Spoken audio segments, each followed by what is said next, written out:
रामपुर गांव की एक सुबह सूरज की हल्की किरणें कच्चे घरों पर पड़ रही है। रामू का घर छोटा है पर साफ सुथरा है। चारों तरफ पक्षियों की चहचहाने की आवाज़ आ रही है। रामू अपने घर के बाहर गायों के झुंड के बीच खड़ा है और वो गौरी नाम की गाय को प्यार से सहला रहा है। तभी अंदर से उसका पत्नी राधा बाहर आती है और फिर कहती है, सुनते हो, आज भी उतनी दूर वाले जंगल में जाओगे क्या? गांव के पास की जमीन पर ही चरा लो ना। मेरा मन बहुत घबराता है। अरे राधा, डरती क्यों है? पास की जमीन की सारी घास सूख गई है, गायें भूखी रह जाएंगी। और वहाँ नदी के पार वाले जंगल में इतनी नरम और हरी घास है कि इन सबका पेट भी भर जाता है और मन भी खुश हो जाता है। फिक्र मत करो, मैं कोई पहली बार थोड़ी ना जा रहा हूँ। पर वहाँ जंगली जानवरों का खतरा भी तो ज्यादा है। सरपंच जी भी कह रहे थे कि आजकल जंगल में कुछ ठीक नहीं है। जब तक मेरी गंगा मेरे साथ है, मुझे कोई चिंता नहीं है। ये 10 गायों की नहीं, 10 पहरेदारों की फौज है। तुम बस रोटी की पोटली तैयार करो, मैं चाय के लिए दूध निकाल कर अभी आया। राधा चिंता से भरे मन से भीतर चले जाती है। उधर रामू अपनी गायों से ऐसे बातें करने लगता है मानो वो उसके अपने परिवार के ही सदस्य हो। रामू अपने एक विशाल झुंड के साथ गांव से बाहर निकल रहा होता है। चौराहे पर सरपंच जी कुछ गांव वालों के संग बैठे हैं और वो रामू को आवाज लगाते हैं। अरे रामू, जरा सुनो तो, आज फिर वही घने जंगल की तरफ जा रहा है क्या? प्रणाम सरपंच जी। हाँ, क्या करूं, मजबूरी है। गायों को पेट भर घास बस वहीं मिलती है। बेटा संभल कर रहना। कल शिकारियों ने बताया कि उन्होंने जंगल में एक नए शेर के पंजों के निशान देखे हैं। लगता है ये अपना इलाका छोड़कर यहाँ आ गया है। भूखा होगा तो और भी खतरनाक होगा। जी सरपंच जी, मैं अपना ध्यान रखूंगा, आप चिंता न करें। रामू पूरे आदर के साथ सरपंच जी की बात सुन लेता है, फिर अपना बड़ा झुंड को लेकर आगे बढ़ जाता है। लेकिन सरपंच जी की बात उसके मन में रह जाती है। गायों की गले में बंदी घंटियों की टन टन की आवाज गूंज रही है, पर आज उस आवाज में रामू को एक अनजानी आशंका महसूस हो रही है। जंगल के एक अंधेरे हिस्से में शेरा एक गुफा में बेचैनी से टहल रहा था। वो कमजोर और भूखा था। उस बूढ़े शेर ने मुझे मेरे ही इलाके से भगा दिया। कई दिन हो गए, पेट में एक निवाला तक नहीं गया। ये नया जंगल है, यहाँ शिकार करना आसान नहीं। अगर जल्द ही कुछ नहीं मिला तो मैं भूख से ही मर जाऊंगा।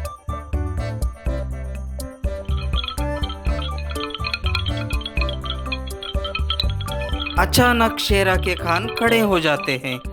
दूर से आ रही घंटियों की टन टन की आवाज सुनाई देती है। उसकी आंखों में एक उम्मीद की चमक आ जाती है।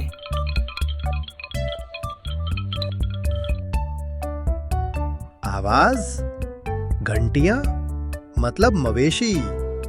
चलो शेरा, शायद तेरी किस्मत इतनी भी बुरी नहीं है। वाह, आज मौसम कितना सुहाना है। मेरी गंगा भी कितनी खुश लग रही है। पेट भर के खा लो बच्चों, शाम को लंबा सफर तय करना है। जंगल के बीच एक खुला मैदान है जहां हरी भरी घास है। गायें आराम से घास चर रही है।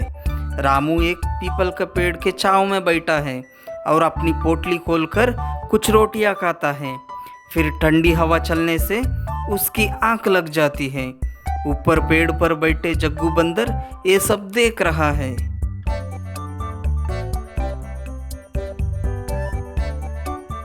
थोड़ी ही दूरी पर एक घनी झाड़ी का पीछे एक शेरा छिपा हुआ था। गायों का झुंड को देखकर उसकी आंखें लालच से चमक उठती है। वाह, किस्मत हो तो ऐसी। इतनी सारी मोटी ताजी गायें, आज तो दावत होगी। और ऊपर से चरवाहा भी सो रहा है। इससे बेहतर मौका मुझे कहां मिलेगा। मैं उस सफेद गाय को निशाना बनाऊंगा। शेरा दबे पाव आगे बढ़ता है, लेकिन ऊपर से जग्गू बंदर उसे देख लेता है और खतरों को समझकर एक अजीब सी किक्की की आवाज निकालना शुरू कर देता है।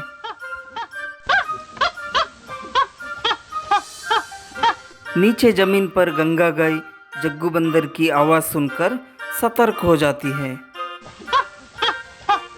गंगा की आवाज सुनते ही सारे गायें एक सुरक्षित घेरा बना लेती है। आवाजों से रामू का भी नींद टूट जाती है। वो हड़बड़ा कर उठता है और देखता है कि शेर शिकार पर झपटने ही वाला था। उतने में रामू जोर से चिल्लाता है, हट जा यहाँ से, चला जा यहाँ से, हिम्मत कैसे हुई तेरी यहाँ आने की? रामू अपनी लाठी जमीन पर पटकता है और पत्थर फेंकता है। गायों की एकता, जग्गू बंदर और रामू का साहस देखकर शेरा घबरा जाता है और गुस्से में गरजते हुए वापस जंगल में भाग जाता है। अब रामू चैन की सांस लेता है और ऊपर पेड़ की ओर जग्गू बंदर को देखकर अपना सिर हिलाता है, मानो कह रहा हो तेरा शुक्रिया। शाम होते होते रामू घर लौटता है। उसके चेहरे पर साहस और डर देखकर राधा सब समझ जाती है। क्या हुआ? आप ठीक तो है ना? इतने परेशान क्यों लग रहे हैं? कुछ नहीं, बस थक गया हूँ। झूठ मत बोलिए, मुझे आपकी आंखों में डर दिख रहा है। वही हुआ ना जिसका मुझे डर था। रामू उसे दिन की सारी घटना बताता है। राधा की आंखों में आंसू आ जाते हैं। मैंने कहा था ना, उस जंगल की तरफ मत जाओ। वो शेर अब हमारा पीछा नहीं छोड़ेगा। कल से आप वहां नहीं जाएंगे। पर राधा, अगर नहीं जाएंगे तो इन बेचारों को क्या खिलाएंगे? ये मेरा परिवार है, मैं उन्हें भूखा नहीं देख सकता। तू चिंता मत कर, मैं कोई और रास्ता निकालूंगा।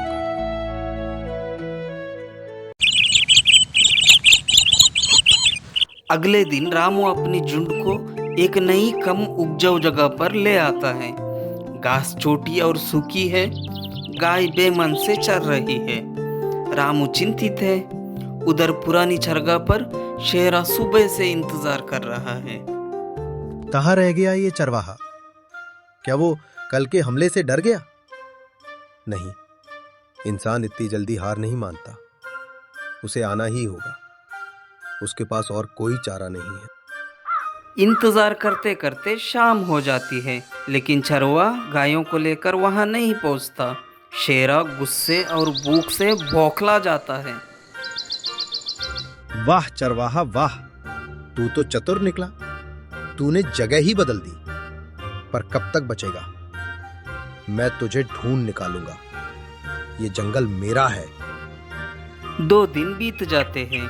शेरा रामू और उसके झुंड को ढूंढने में लगा रहता है।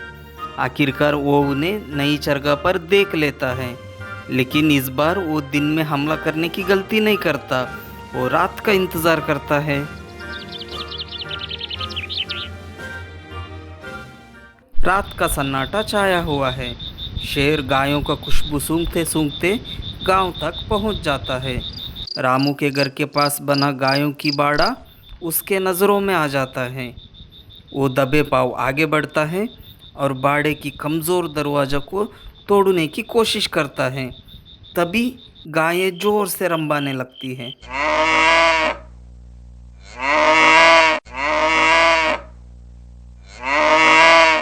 ये शोर सुनकर रामू जाग जाता है और वो तुरंत लाठी और मशाल उठाता है। राधा, अंदर ही रहना, दरवाजा मत खोलना। रामू बाहर जाता है और देखता है कि शेरा बाड़े की कमज़ोर लकड़ी की दरवाज़ों को तोड़ने की कोशिश कर रहा है। गायें डरे हुई है, लेकिन गंगा फिर से सबको हिम्मत देती है और शेरा पर सींग तान लेती है। इतने में गांव के लोग भी शोर सुनकर अपनी लाठी और मशाले लेकर आ जाते हैं।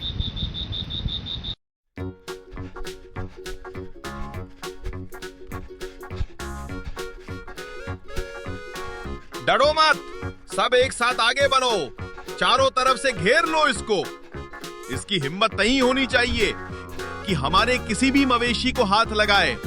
चलो चलो, हमला करो, मारो इसको और खदेड़ दो गांव के बाहर। इतने सारे लोगों को आग के साथ देखकर शेरा डर जाता है और अंधेरे में गायब हो जाता है। पर इस घटना से पूरे गांव में दहशत फैल जाती है। अगली सुबह सरपंच जी एक पंचायत बुलाते हैं। पूरे गांव इकट्ठा होते हैं। पंचायत चल रही होती है। तभी गांव का एक आदमी रामू के खिलाफ बोलने लगता है। सरपंच जी, ये सब रामू की वजह से हो रहा है। ये वही व्यक्ति है जिसने शेर को गांव तक आने का रास्ता दिखाया। उसके कारण शेर हमारे गांव तक पहुंच गया और इसने गांव में भय और असुरक्षा का माहौल पैदा किया। भाई, मैंने जानबूझकर नहीं किया और मेरा ऐसा कोई इरादा भी नहीं था। मैं तो बस अपने जानवरों का पेट पाल रहा था। शांत हो जाओ, सबके सब शांत हो जाओ। एक दूसरे पर दोष लगाने से कुछ नहीं होगा। शेर अब पूरे गांव के लिए खतरा बन गया है। हमें मिलकर इसका समाधान निकालना होगा। सरपंच जी, उसे मारना ठीक नहीं होगा। वो भी अपने पेट के लिए ही भटक रहा है। हमें कुछ ऐसा करना होगा कि वो डर कर हमेशा के लिए ये इलाका छोड़कर चला जाए। सरपंच जी, मेरे पास एक उपाय है।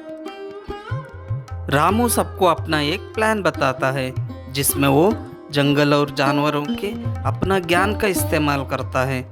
उसके प्लान में जग्गू बंदर का भी एक महत्वपूर्ण स्थान है।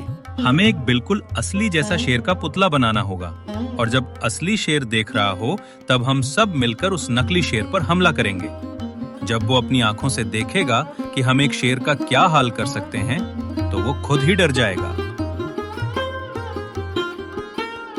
रामू का प्लान सुनकर गांव वालों की आंखों में एक नई उम्मीद की चमक आ जाती है और वे जोर जोर से तालियां बजाने लगते हैं। अगले 2 दिन तक गांव के कलाकार बांस, सूखी घास और मिट्टी से एक बिल्कुल असली दिखने वाला शेर का पुतला तैयार करते हैं। पुतला इतना असली लगता है कि उसे देखकर कुत्ता भी भौंकने लगते थे। प्लान के मुताबिक रामू अपनी गायों को लेकर वापस उसी पुरानी पीपल पेड़ वाली चरागाह पर जाता है।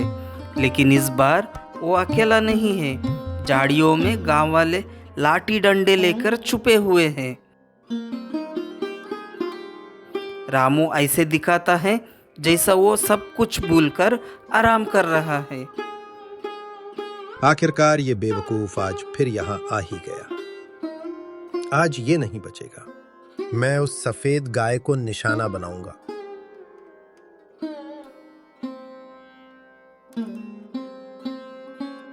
शेरा हमला करने के लिए पूरी तरह तैयार था।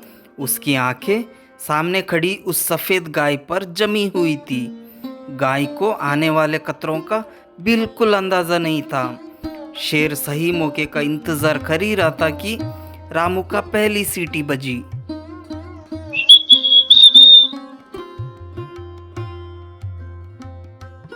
ये इशारा मिलते ही कुछ गांव वाले दबे पांव आगे बढ़े। चुपके से मैदान के बीचों बीच शेर का एक बड़ा सा पुतला लाकर खड़ा कर दिया। फिर पलक झपकते ही वो वापस झाड़ियों में छिप गए।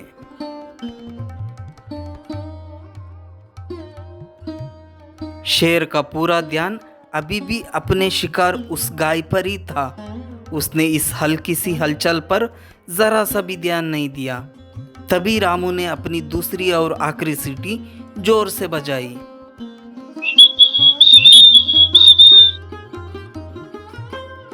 अचानक चारों तरफ की झाड़ियों से दर्जनों गांव वाले हाथ में लाठी लिए चिल्लाते हुए बाहर निकले। पर उन्होंने असली शेर को छुआ तक नहीं, बल्कि सबके सब उस नकली शेर के पुतले पर टूट पड़े। मारो इसे। हाँ, मारो इसे।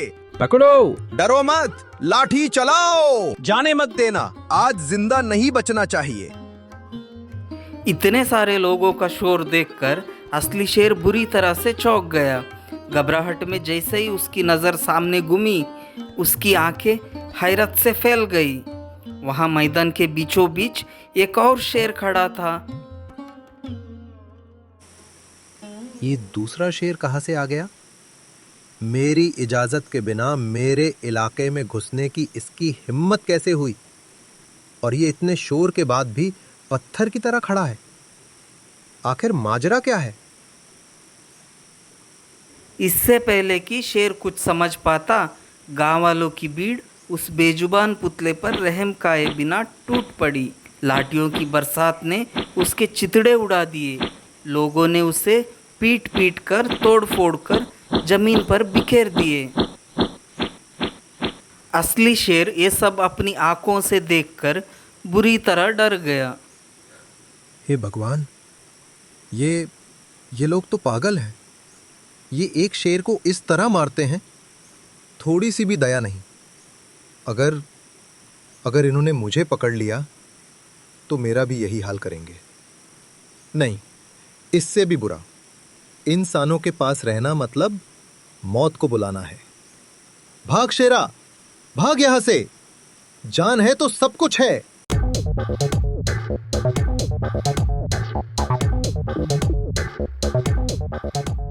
शेर इतना डर जाता है कि वो चुपके से पीछे मुड़ता है और दुम दबाकर जंगल में अंधेरे की तरफ भाग जाता है, बिना पीछे मुड़े।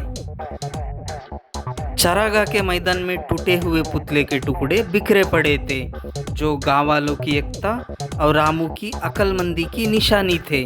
उस दिन के बाद शेर उस जंगल या गांव के आसपास कभी नहीं दिखाई दिया। गांव में अब शांति का माहौल बन गया। दोस्तों, इस कहानी से हमें ये सीख मिलती है कि हर बार ताकत ही काम नहीं आती। अगर समझदारी और एकता से काम लिया जाए तो बड़ी से बड़ी चुनौती को भी हराया जा सकता है।